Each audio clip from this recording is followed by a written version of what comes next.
Suguti ko sa pag-ingon, maayong adlaw dai kanatong tanan mga guys. So for today's video diha kay nakauna-una ko nga ang aho dayng tinanom nga batong mga niaging semana is nanurok na sila.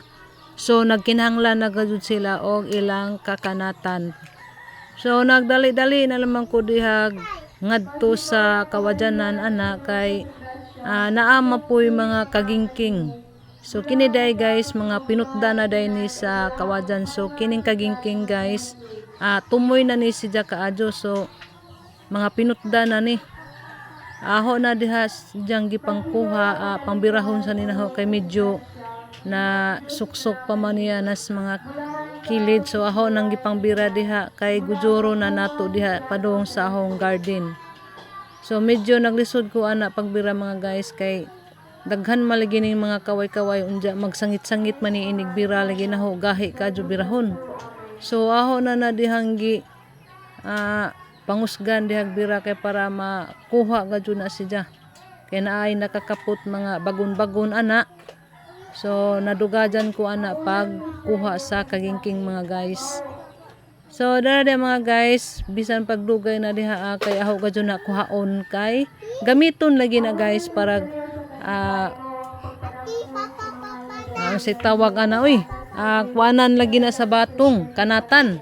So aho na nang gibira diha mga guys padung sa ahong garden. So na diha mga guys madyo daay ning magtanom-tanom ana no kay makapupo ta ana puhon. So magkinahanglan jud tang magkugi ana mga guys. So pasalamat tay po ko sa panahon karon kay giuwan. So wa na ko kabisbis sa ahong garden. Nindot kadyo og tubo ang tanom nato basta basa laman ang juta. So dara na mga guys niabot na ko sa ahong garden. So aho na nang gipang hapnig diha kay lisod pod og magatang sa dan. So di kaagi ang mga tawo ana mga guys. So ato nang gipadaplin di das kilid ang atong kagingking.